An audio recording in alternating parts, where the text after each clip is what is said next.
the Economic Times. And then I was like, oh my God, like, am I going to spend the next 20, 25 years? I just won a UN award for, the best reporting in food and agriculture. Anyway, discipline has got to be the single and only track that you can use to really move ahead. And discipline means knowing when to take a break. Discipline means knowing when you need to put in the extra hours. Discipline means knowing when to slow down and when to fast track your career. It's like a mission, and it's possible to do it. We have everything inside of us. We just have to rewire our brain and get it all out. And then you can So I shine. I'm very focused on reimagining human potential. That's my mission, to reimagine human potential in an AI world. Okay. understand. I think that we're not anywhere between the whole debate on nurture and nature and all of that.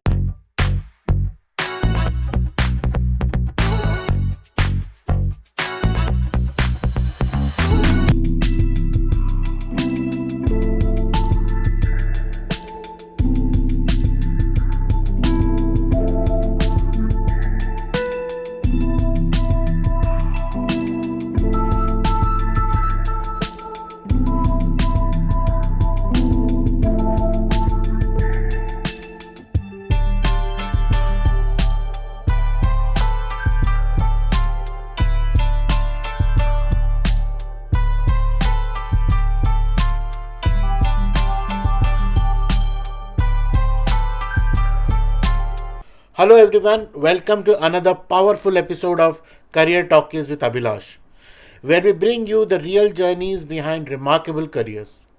Today we are joined by a truly inspiring voice in the world of executive leadership and personal transformation, Miss Radhika Singh. Hello ma'am, good afternoon, welcome to the show. Hello, thank you for having me over, Abhilash. So ma'am, I would take some time to introduce about you to our audience, let them know more about you. With over 3 decades of global leadership experience, Ms. Radhika is not just an executive coach, she is a catalyst for change. A neuroscience driven performance strategist, Ms. Radhika has empowered thousands of CXOs, directors, and visionary entrepreneurs to unlock their fullest potential through her signature Neuropotential Framework. And in this episode, we are going to talk about it a bit as well. A dynamic leader with over 3 decades of experience, Ms. Radhika has donned many hats. From being a celebrated journalist at Economic Times, that's how she started her career, to becoming one of the youngest special correspondents to win a United Nations award, and later joining the corporate room of boardrooms of GE, IBM, and Bank of America.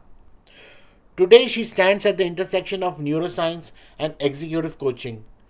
Through her pioneering Neuropotential Framework, she has helped thousands of CXOs and professionals unlock their true leadership essence in an increasingly complex AI driven world. As a visiting faculty at Symbiosis SIBM Pune and Vedika Scholars, she blends cutting edge neuroscience tools with psychometrics to prepare students for the real world. She has been featured on CNBC's CEO's Got Talent, honored by global institutions, and won multiple awards. And she continues to empower leaders through her signature retreats, coaching programs, and thought leadership. So, friends, whether you are a young student, a mid career professional, or an aspiring leader, this episode promises insights and inspiration and some actionable wisdom. Welcome to the Career Talkies with Abhilash, ma'am. We are honored to have you here with us. Same here, ma'am. Ma'am, looking at your journey, I would like to understand more about your school to work journey, your key influences during your school and the college years, because you started with something as journalism and then towards this current area of work, ma'am. So I think growing up was a lot of fun. It also was very gritty because I grew up as an armed forces kid. My dad was in the Navy, which meant that we moved around. So I think the first thing that I learned very early in life was to be adaptable because you're constantly in new environments, you're interfacing with different kinds of people. So you learn to kind of meet everybody wherever they are and still create a world that's, your own and very powerful. I think also I've been very lucky to have had, my parents and teachers who encourage me to do lots of different things. I even remember a conversation in class 7 where, my parents were talking to the principal and they said, why is it that she does really well, but she still doesn't come in, first in class? Why does she come like third, fourth, fifth, but she's got good grades? And he said, your daughter is doing so many different things. I think you should be very happy and encourage her because she's on the basketball team, she's working on the school magazine, she's into debates, she's in declamation. Would you rather that she have that all round growth versus just having her come first and do academics? So big lesson learned there, that you've got to be able to develop kids in different spaces. I was a Bharatanatyam dancer, so my mom used to take me for dance class after school. Dad would pick me up on those extra days when I was editing the magazine and I had to stay back. So school for me was always about doing a whole lot of stuff, staying back late and then coming really exhausted and crash out kind of thing. But I think what it did do was develop me into an all-rounder and a versatile person. So yeah, I studied the life sciences in my undergrad, then did a mass comm because a friend was going for the exam and we wanted to hang out together. So I went and did the mass communication exam with her. She ended up becoming an economist, and I ended up doing mass comm. So that's how I ended up in journalism. I always was very passionate about science, so I wanted to be a science correspondent, and the Economic Times was perfect, sort of a launch pad to do that. And I loved my 7.5 years there, learned a lot of different things, got moved into a lot of different beats, got exposed very early in life to politicians and bureaucrats and holding your own, talking to scientists and CEOs and everybody. So I think again there was no fear of hierarchies and people in power and all of that, because you spoke to them as an equal. And I always learned that I have my area of expertise and they have theirs, and as curious as I can be to learn about what theirs is, that's how much I'll be able to succeed. So yeah, I did that, and then that's how I was there for 8.5 years actually in journalism, and then got headhunted by GE because I was Was not there yet any dilemma 30. in the And career you chose? Like, for example, you said journalism. You did something in school as well, so you were exposed to multiple activities in school. yes, I did. That I means you did could have also multiple choose. activities. You could have chosen many other career as well, because with your, like, as a dancer, as a, you had a lot of exposure. But in journalism, it still binds you in one side of your, maybe, potential. So Right. was there any dilemma during your work, because again it was a very high profile work, and as you So I mentioned, wanted to be a and doctor, Abhilash. I actually wanted to okay, be a doctor. And I took my pre-med exams, as did all of my, okay, class, because we were like the bio section, as they right, said in right. school. So So I wanted bio, to hear math, this actually. physics, chemistry. Yes, we all had to do engineering or medicine, and I was kind of all primed to do medicine, because I think back then everybody, that's what careers were about. It was about taking science or non, Right, science, right. commerce was new, and then it was about, okay, are you going to become a doctor or an engineer, or go into arts, which was kind of like not even a cool thing, but I think that's really where the world is moving now. So liberal arts is like the most happening thing now. So therefore, the writing was kind of like, okay, it's nice that you edit the magazine, it's great that you're a musicer, it's fantastic that you're a Bharatanatyam dancer, but what's your career going to be? What's going to be like your work life? And so it was quite a shock. I didn't make it through my medical pre-med exams. I missed it by a few grades. That was the first year of the All India exam. And I ended up saying, I'm not going to do this again. If I haven't got through, it's not for me, which was weird when I think back. But my friends did take the exam the next year. I didn't. And I opted to do, I was very lucky because my father got posted to Bombay, and I got to then experience a new subject at the time, which was life sciences. So, had I been in Delhi University, I would have ended up doing botany or zoology, which I absolutely did not want to do as a science student. That was kind of like the most logical thing. Otherwise, it was like, oh, you do English. And I was like, no. So, I still pursued, even through my graduation, undergrad, and then my post grad. I was on the merit list in college, and I was all slated to do a master's in neurobiology. And then I was like, I'm not sure I want to be looking through uh, you know a microscope my whole life, and just looking at the area of research then was what you call the fruit fly. So that little makhi which sits on a banana. Yeah. So we had to research the brain of the fruit fly, and I was like, I can't even like. I was like, I have high myopia. I can't even see things with the naked eye. What am I going to look for 2 years through a microscope and keep finding the brain of this little thing which I can't see? So I was like, not such a good idea. And then, of course, mass comm happened. Even in mass comm, we trained to do cinema, we trained to do radio, television. But I think somewhere my passion for writing and my passion for science came together. So it's about figuring out early in your life that what are those things that really interest you, but also that you're really good at. So I think somewhere, you start to find, then you get closer to your calling.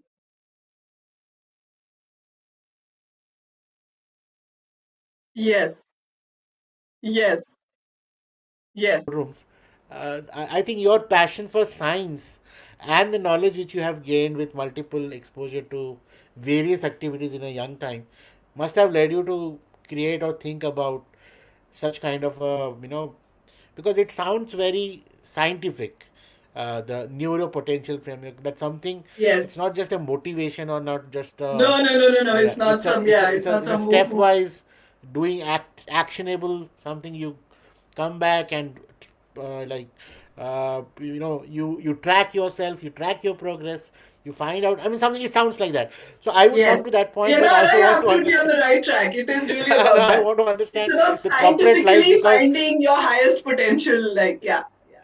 no, because now what happens is I saw GE, IBM, and some MNCs, and that phase of time when they were the top thing in the world, like those 2000, that decade, American MNCs ruling over the globe, and you being, I'm sure, number of hiring from India would be very less, and they were also expanding. And that time you were in a position of executive or CXO level, and I want to understand actually your why, what kind of, what actually attracted you to be there, and you've actually impacted their work a lot. I mean, I can see these three Right. big companies in India. Yes.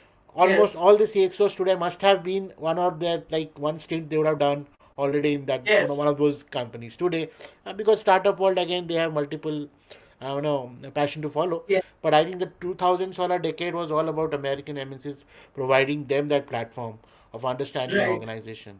I want to Right. understand a little bit about that, and then I'll come Sure. to your current Sure. So I was not yet 30, and I'd done very well as a journalist, and I was still at the Economic Times. And then I was like, oh my God, like, am I going to spend the next 20, 25 years? I just won a UN award for, my the best reporting in food and agriculture, and I'd done all these news breaking stories which were appearing on page one. And so it was a life where you had to be gritty, but also one which was very glamorous, and where people wanted to know you because you were the Economic Times. So now I'm like not yet 30, and I'm saying, so this is all great, but do I want to do this for the next 25 years of my life? Because my colleagues were actually all people that were much older than me, and we used to go to these press conferences with, fairly, like, they were men in their 40s, and women in their late 40s and early 50s, and I'm like saying, oh God, Radhika Singh, 25 years more of just doing this, going to another press conference. Because even in journalism, even if it's exciting, even if it's very thrilling,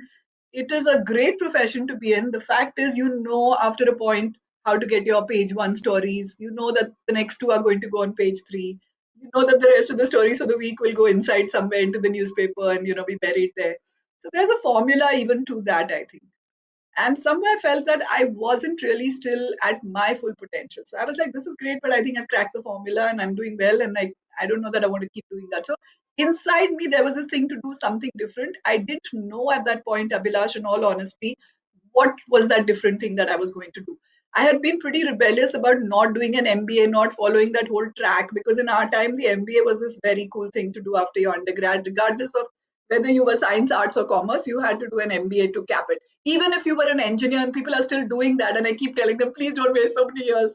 They are all engineer MBAs these days. It's kind of like the favorite thing for people to hire.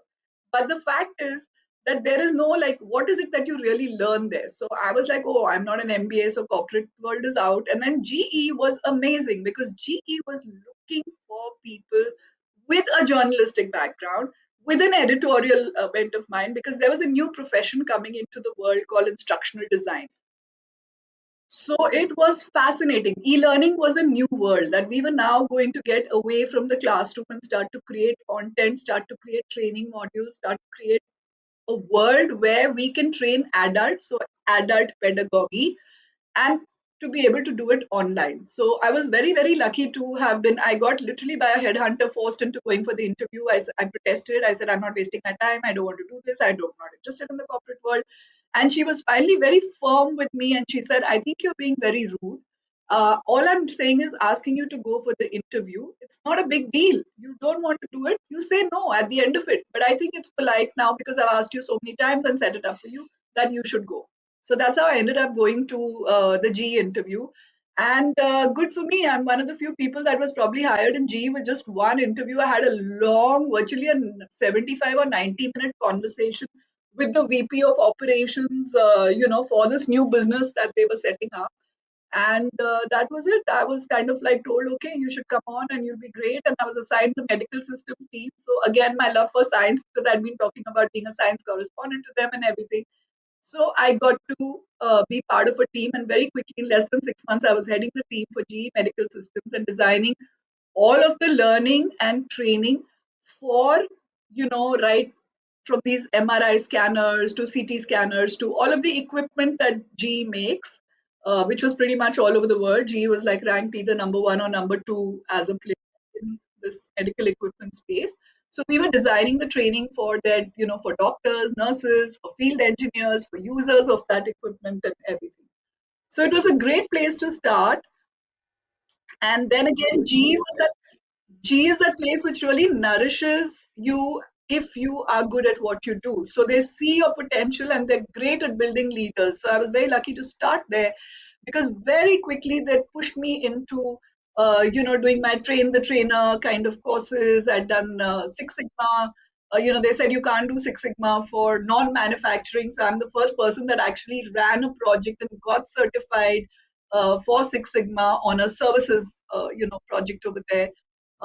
So it was great place to learn. I was then consulting, so they would send me off into their different businesses all over the US. So very glamorous life, but hard work, long hours, and a lot of learning. They had 100 of us locked into a room. That's how GE would build leaders into a hotel for virtually a week. And we had people that were the best from all over the world come to train us on everything from presence, from how to, make presentations, from how to speak, to how to do strategy, to how to understand finances. They really kind of upskill you phenomenally. So that was way beyond what a college education could have given me. And then I came into IBM. I got headhunted because I'd been doing all these, the long stay US assignments and everything. And then, we moved back to India. I lived in London for a year and we came back here and I came into Bangalore. And again, I was on this trip of, I don't want to have to work, 24/7. G has been very exhausting. I don't want to do HR. And again, just through being a little patient. It took about 3 months of doing various interviews, talking to people, in these different organizations because everybody was like, "Oh, if you're in Bangalore, you have to be in an IT firm. There's no two ways about it." Yeah, so it was like it was boom time for IT, and of course you had to be in an IT firm, and I was like, but that's so dry, that's so cold, that's not like, going to be great to work in from a work environment place because I'm a non-techie. I'm not a techie. Like, so what am I going to do there? So that was fascinating that I actually got a dream job with IBM where I said I didn't want to work in the India team and do regular HR. So they hired me as a consultant for thrice a week and I could actually, I was on an Asia Pacific team. I had an amazing boss who I met only after I moved roles, but she was an amazing mentor in terms of giving me the confidence, giving me the ability to, really present myself because this was Asia Pacific. So she's sitting somewhere in Melbourne or Sydney, I think, and I was sitting here in India in Bangalore and of course we would meet like a couple of times in the year and stuff, but that was phenomenal exposure to say that I could work from wherever I was, and still be good at what I did. So it was amazing learning to move away from people that were physically present and how offices operated to an environment which was completely virtual and that you can still deliver. So I was doing a project for IBM in India, but I was also doing So you are branding among the Asia first Pacific. Indian. You are among the first workforce of remote workforce working from Yes, India with yes, a leadership team outside. yes. And I So I worked on mean, an amazing project. I was working on branding for IBM to bring back expats from Japan, wow, bring back expats to Japan, sorry, from the US. So from, US. a lot of the Japanese workforce then, so in Asia Pacific, Japanese guys in particular, lots of them had moved to the US. And they gave me that project because they said, you have a background in journalism. You're a Six Sigma black belt from GE, so you will understand this. And I'm going like, wow, I will have to first do cultural immersion to understand IBM and how it operates, then understand how Japanese, what would motivate them to come back to their homeland. And I'm sitting over here in Bangalore, so phenomenal exposure. I think the good thing Ma'am, about, I would pause you over here. I've never yes, asked this to any question in this one actually, sure. but somehow I want to ask you: do you believe in destiny? Because something sounds so uncharted. It is so. I mean, from your schooling to what you are doing, it's just not matching up anything. It is all new, new, new. Yeah, I mean, I you are think in creating your own destiny, path. so yes, I do believe in destiny. I also believe in complete surrender to the universe for that destiny to take shape. Wow. So I have had a I had a somewhat religious and spiritual upbringing, with my grandparents growing up. And I'm a very proud Sikh. So I learned very early in life about service, about praying, about just holding your own. And yeah, and about surrender, that anytime that you think that something's not working out for you, anytime you think the chips are down, anytime you think you can't make a decision, that the universe or God or whatever you want to call that higher power will allow and make it for you. And I think therefore I've allowed a lot of this to also happen. I've never really forced it. I put my wish out there and said, yes, I don't want to have to be working 24/7 now. I've also worked very hard. So I think it's a mix of both things, Abhilash. It is I'm going destiny. to There is continue back to also your, telling because and I couldn't fortune. stop myself. Yeah, because somehow the Japanese immersion story comes out somewhere from somewhere. It's Yeah, just not. like it's Yeah, amazing. And I can tell you so many more like that. I mean, we could spend all day talking about the kind of yeah. exposure, the kind of people. Yeah, but I think you have to be very open to it. So I was always open to that element of, let the magic happen. Let's figure out. But I work Fantastic. very It hard is for actually it. very magical because I think Yes. nobody.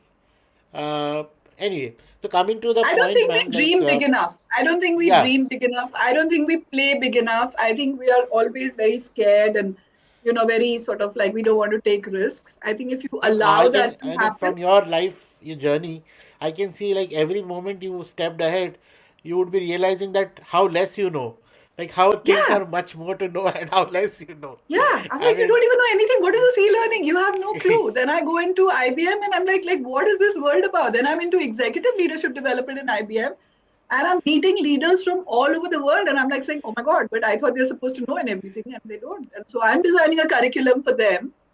And my next question is IBM, around that, ma'am. My next question is around that yeah, sure, because now that I do understand your experience in that and especially managing the executive leadership, what in your experience holds most senior leaders back from unlocking their full potential?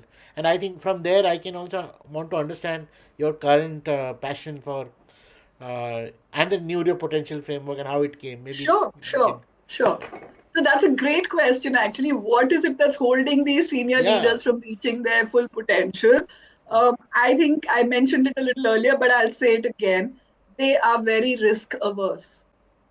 They are very risk averse. They're looking for safety, security. They're very focused on their financial security for some reason. We've all had that thing about where we want to get enough money to have that house, that big car, enough of an education fund for our children if we have it. If we have parents to take care of, then we want to be able to have their health expenses. So for some reason, and this is not just limited to India or Asia, though I think it's a lot more in Asian culture. We tend to be a lot more risk averse. but I think it's very limiting. The second thing I think is communication. I think that senior leaders really under communicate their value, or they don't know how to communicate their value. They are very good at technical skills.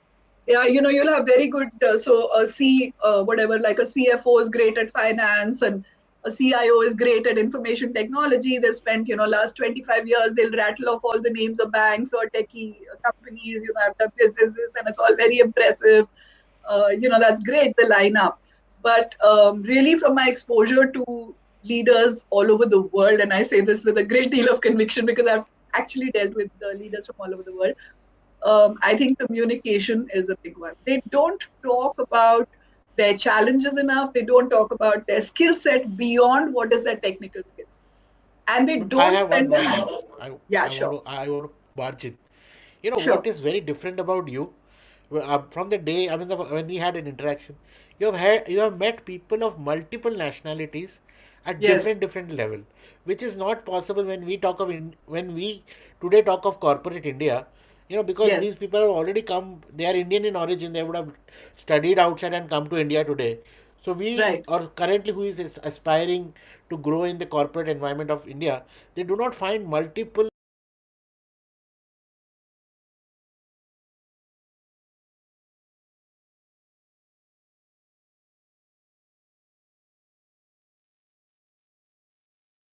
Yeah, because I chose those experiences. I just chose them. I had no hesitation in someone telling me to work with Japanese or with Chinese, or I come across a lot of young Indians who'll say, but I won't understand the language. But they're sending me, the company sending me for 6 months, but what will I do about khana? You've got to be adaptable. You can't say I will only eat roti and I will only do this and I will. So that's where we talk about limiting beliefs. If you have a lot of limiting beliefs that you grew up with, because all of us grew up in different environments, not everybody has access to. Yeah, thank you.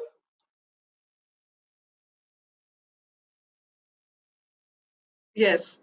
I'm crazy about travel, by the way. So that's what takes me places as well. Even if not for work, and I was very lucky because work took me all over the world. And I always said I wanted to live in India, so they were always kind enough to accommodate that. But I travel a lot. I just believe the best lessons in life are learned when you get exposure, Abhilash. And you cannot. So experience comes from work, and the number of years that you spend. There are three E's. So I would say this for every young person: there's education, there's experience, and there's exposure. So you get the right education, like you said, they go and study abroad and everything. Then you work in some big companies and you're saying, hey, this is so great. Or you become an entrepreneur and you say, I want to start my own. Whatever's there's nothing bad in doing any of these tracks. But the exposure remains this much. So your ability to think big, to think like a leader, to be visionary is not developed.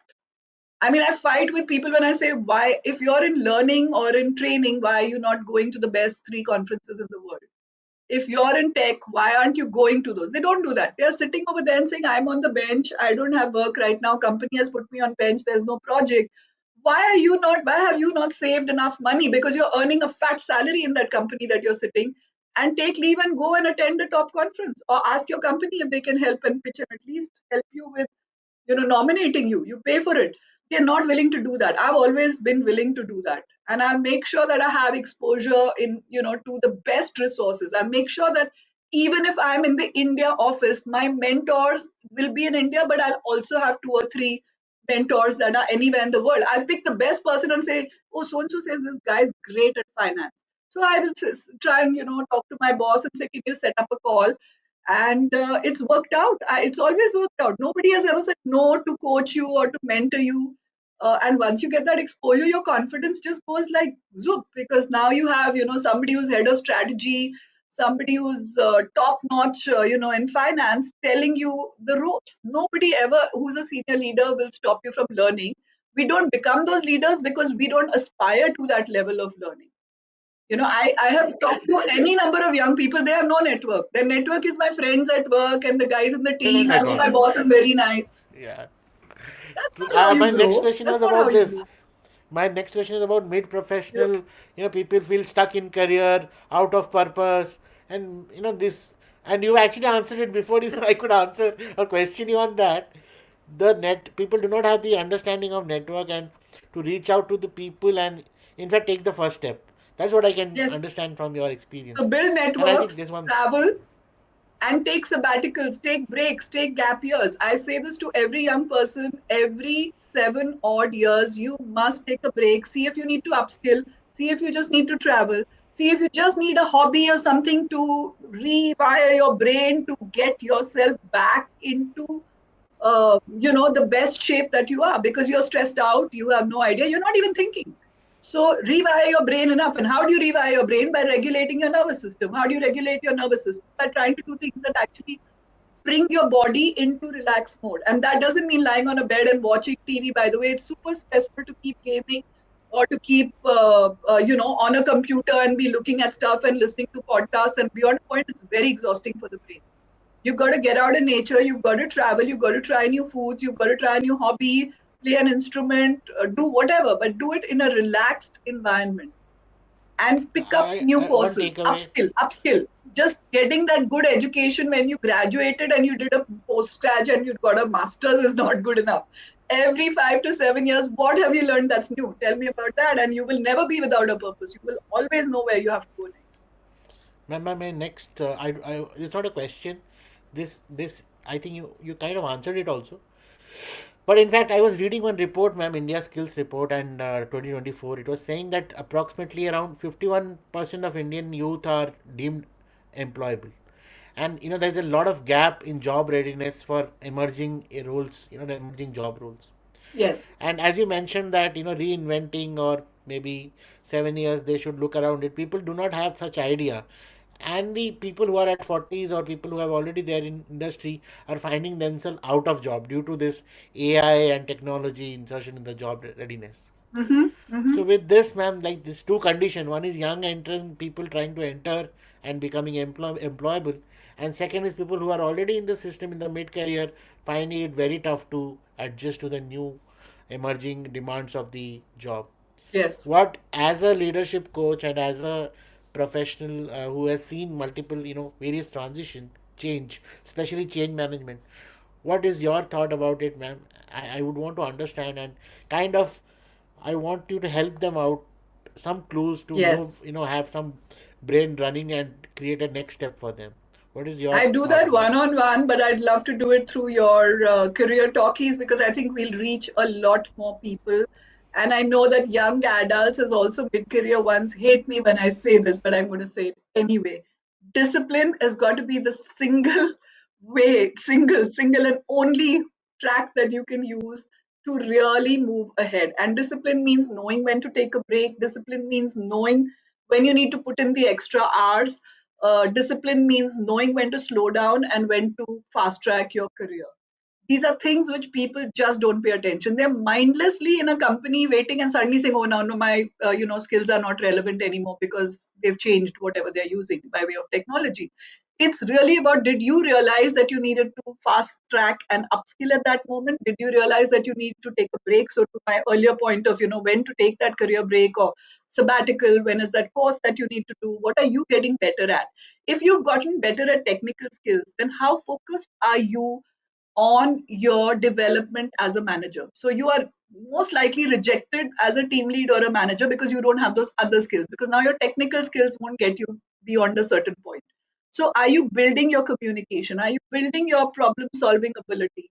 Do you know how to build a network in an organization? I actually have a fantastic series on LinkedIn that I've done, which is just for mid career people who can't afford expensive coaches and all that, because it's not possible for everybody to get a personal coach.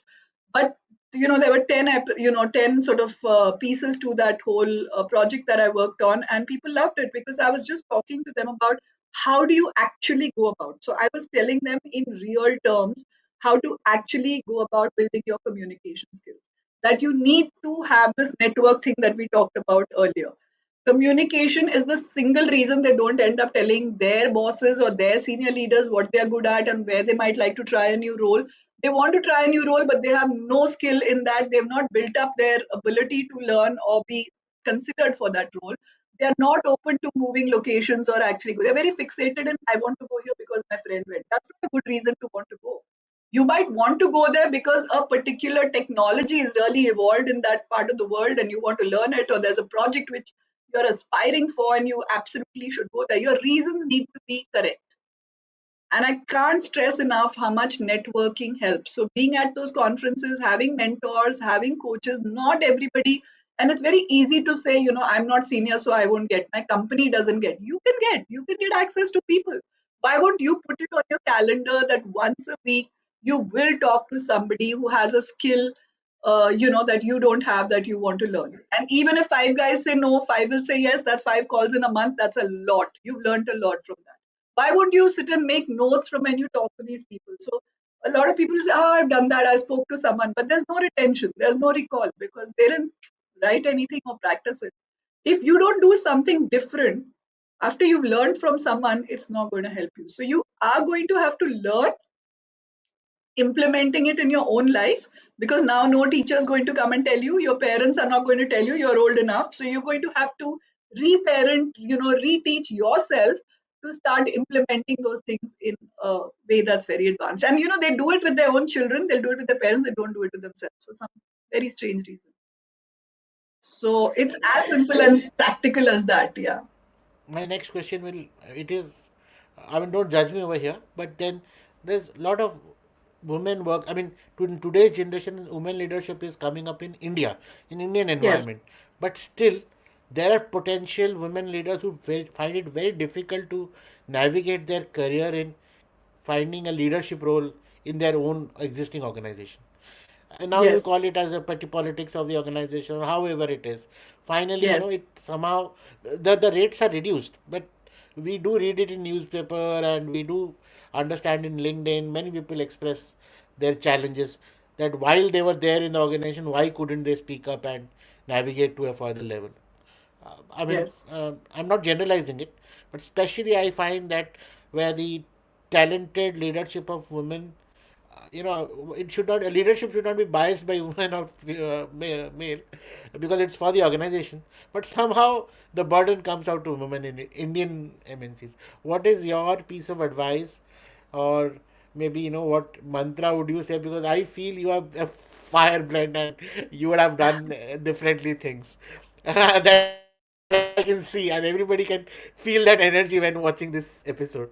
But that doesn't happen for many young potential I think I'm very women. So, comfortable being a woman. I learned very early and the hard way that to be, to wear the pants to be a man was going to probably get me the right promotions and everything and everything. It was good because I was in that whole thing of I have to achieve, I have to, get that next thing. I was never in the rat race. So one of my favorite quotes is, uh, the rat race is over. The rats are won, and I'm not a rat, with no offense meant to any men or any of that. But I think both men and women, there is a whole set of people, both men and women, who are stuck in that. So I think one, yeah, you have yeah, to step away from that. Okay. Women, our role is to nurture. I think we bring beautiful qualities to leadership. We don't end up demonstrating them. And if we do, a lot of us have grown up in environments in the workplace which were not supportive. So it is very important to be able to align with leadership that respects, or to work for brands where women are respected, where women are given that equal opportunity. Very lucky for me that GE, IBM, Bank of America, and I always say they were American multinationals, not by, I didn't plan it that way. It wasn't by any design. It just happened by default that I got those. They are phenomenal and they're leading the way in terms of the fact that a woman can do any job that a man. It's not even a thing, like we don't even think about it that way. I don't think about right, like, right. why did I get selected or somebody else didn't. It's purely on merit and the work that you do. I think a lot of it comes from learning to be assertive. So a lot of women are not assertive. They're saying, I'm doing my work, why? And that's true of even a man actually. I'm doing my work, why is nobody seeing me?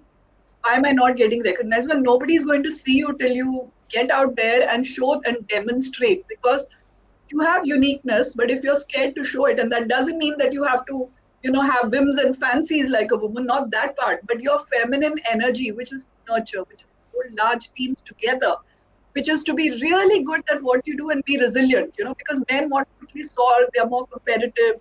Even when they will sit in a boardroom, they make decisions with a different set of factors in mind. Women have that balance to try and see how things can be with the greatest good of everyone in mind. I think you have to demonstrate those capabilities. Too many women are trying to wear the pants and be a man, already in a man's world. So how are you going to be seen? There are too many men out there. True, You true, also true. wearing the pants and being seen as a man. That's not, and you don't need to dress the part, or that's not what's going to get you there. It's going to get you there The how you mindset. operate. So how is The your mindset, yeah. brain, rewired? How are you going to operate from a space which makes the guys think, saying, yeah, this is a very valuable perspective. And I've sat in boardrooms where I'm the only woman around, but up till the time that all those men are thinking, saying, she's making so much sense. We didn't think of it that way because she thinks differently, because she thinks like a woman. So think Right. like a woman. True, That's, true. I think, what we That's get the here. asset. That's the Yeah, differentiator. yeah. Wow. I think, I, I can actually talk a lot, but then we have a very framework of keeping the conversation to a very Yes, tight this yes. thing. My one last question, ma'am. Actually, we couldn't speak about or understand. I want you to make us understand about the neuropotential framework in leadership, and I also wish that people who hear about it want to reach out to you. How what should they do? I mean, I will definitely tag you and your organization in the recording. But apart from that, is there any way that how can they they want to know more, maybe I can generate a curiosity with the podcast, but the bigger Yes. thing would be with you only, it would need Yes, more they time. can reach out to me. Yeah, so I'm on LinkedIn, I'm on Instagram, Radhika Singh Consulting. They can find me in all different ways. But yes, I definitely want to tell you very quickly, and I know we've run out of time. But really, the mission of all the work that I do is I'm very focused on reimagining human potential. That's my mission, to reimagine human potential in an AI world. Okay. Okay. I think that we've not anywhere between the whole debate on nurture and nature and all of that. We've not focused on the nature part, because from the beginning, school focuses you in a certain way. You have to be logical, you have to decide science, arts, this, that. You have to score a certain way. It really limits the ability. There's a phenomenal Harvard study which got me thinking, which says that when you have a child under 5, they are at 98% of their full potential. By Developed. the time they Right. get to 25, they have less than 30% left. Like, we've actually dumbed them down so much. So, really, my proprietary neuropotential framework, and it'll be trademarked soon and all of that. And I'm very excited. I'm working on my doctoral dissertation, which is also neuro leadership. But so this did emerge, out of all the work that I was doing for there, which is that how do we help individuals maximize their potential using their whole brain. So, as such, human beings have become very left brain focused. We are all rewarded for tasks which are, left brained, in terms of how we are logical, how we are process driven, how we do things with a method. In the process, we have forgotten what it's like to be curious, to be imaginative, to incubate, to innovate. These were all terms that were used in the early 2000s, but somewhere, we've just gotten away from it. Entrepreneurship does help you to do that in some ways, but again, the focus is too much on what's the bottom line, what am I going to earn. It's really not about, am I solving a problem that's relevant for the world to be better, for human life to be easier, for all of those things. So we need to go back to spending some more time on that. But while the world does that, I want you to be able to understand that what is my maximum, potential. What is it that I really can do, and understand that you don't have to do one thing. So your career, your purpose, everything doesn't have to be the same. You can be doing multiple things and still be happy, still be making money, still feel very fulfilled. And the neuropotential framework allows you to do that, because it helps you build what are like leadership competencies, or just, I think, what are going to be useful for life now. But to build those competencies like adaptability, like resilience, uh, and get into this world as it's changing. Because if you're not equipped, that's why mental health issues and all of that are increasing, because people are increasingly feeling like they don't fit in. So we have to help them fit in. It's like a mission, and it's possible to do it. We have everything inside of us. We just have to rewire our brain and get it all out. And then you can So I shine, be your understand this best is self. nothing to do with age. This has nothing to do with age, I think. Nothing to do. So, neuroplasticity, we So now know you can learn and create new neural circuits anytime you want to in your life. Which is why I was saying that every 7 years you need to take a break, Go Okay. join your faith, learn to play a new instrument, travel a different part of the world, experience different things Yeah, because obviously, that's got it. when your body will build those new circuits. No, I somehow got confused with CXO leadership and these together, and I thought it was only for something for CXO level. But now that It is I for, have I'm focusing on CXO level, but I have a beautiful the biometric utilities, genetic intelligence test that I want to use for young adults. So I'm going to try and get that out to schools so that at the beginning of your career as well, you can figure wow, out all of your potential. So we build it at a later stage, but at least become aware of all the different things that you can do. And there's this phenomenal genetic intelligence test where we map your, each finger in your hand to a lobe of the brain. And like I said, 98% your pure potential. Every human being is, regardless of, your age and what you wow. do So currently. this is, I think, something great for the schools, and I'll definitely circulate it among the uh, school leadership network Yeah, so they as should well. definitely reach Yeah, out to me if they want to explore that. That is, yeah. and that's I the think, yeah, basis of because finding your neuropotential. Yeah.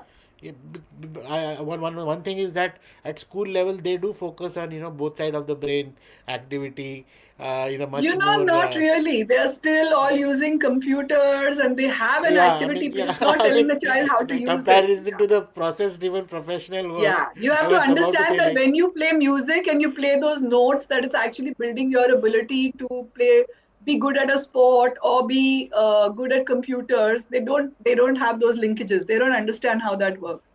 So true, everybody true, stops a music class in class 10 because they say now I have to focus on the board exam. So right, I'm going right, to stop my music lessons, not realizing that those music lessons are actually helping you study better helping, for your right, board right, exam. So true, that is the true. time you should be doing it, not otherwise. I get So it now. schools and Now, parents don't make that right, linkage for right. some reason. I want to get it No, out no. to Now them I that get it actually. Now I'm able to understand the context you are yeah, trying to set. Yeah. So right. I think, yeah, definitely, because now this neuropotential framework is something actually talking about your potential, which is absolutely unlimited, but you need to enhance it. You need to work upon it every time so that it stays at its best. Yes. That is what I think. Yeah, Dancing will I help your gross body skill. So it will help you do some other work. You don't have to just become a dancer. You just do the dancing so that it allows you to be a true. better, Right, right. you know, yeah, better So at you whatever start. else you want to do. I think once you start feeling good about yourself, then you start feeling good about everything around it, Yes. and Yes. navigate the The challenges and world stuff. looks like a happy place. Yes. Yeah, absolutely, man. I think so. It was a very the conversation went very fast, and I did cross. I will take up your time, 15-20 minutes extra. My apologies for that, man. But I think I would request you for any last word for my audience, and thank you so much for your time and for this conversation. I think it was needed for me I really itself. enjoyed that conversation. I hope it reaches out to everybody who needs it, especially to young adults. And I want every human being to really believe you are pure potential. You are pure potential, and you've got to find it in this life. You can't waste your life. You can't let it just go away without discovering all those things that you could be and do and just really thrive. So, like, get out there, like, and figure out who you are and find your best self. That's really like, Wow, yeah, the world will be a absolutely happy place. Yes. fantastic. So thank you And so much, ma'am. find Thank me you. on media. I'm on all different media. Yeah. So find me there. And I love having conversations. I host webinars on rewiring the brain where anybody can come in for a small fee and actually start to understand how to do it. Because the one thing they'll all say is, okay, great, we want to do it. And now how do we do it? So yeah. We have a So community, we host webinars, then we, of course, I work one on one with senior leaders. And yeah, so that's, So I think, ma'am, I think one part you mentioned in the initial side, that we don't invest in ourselves, developing ourselves. I think being part of your session and your training program would be an investment in own self to achieve that potential. I think, I mean, yes, to put it like that. And yes. definitely, thank you so much, ma'am, because I'm also lost of word, because few new things or few new clicks. In fact, the session was And strive to rewiring be for me lifelong itself. learners. I want everybody to be a lifelong learner. Don't think that you went to school and college and now education is over and everything you had to learn is True. done. Now's when, the school of life Absolutely. is, I mean, is it is pretty about much there and LLL, going to lifelong live. learner. Yes, be a Right, lifelong right. learner. So, So thank you so much, ma'am. Thank you very much all for your right. time. Thanks, And Abhilash. I'll put all the details in the description. And Yes, definitely the world will look yes. up to you, and we are going to interact more and more again. Let's Thank you, hope ma'am. that everybody understands why it's nice to max your potential and live your best life. Absolutely. Thank you again. Thank Thank you. you. Bye bye. Thank you, everyone, for watching. Thank you.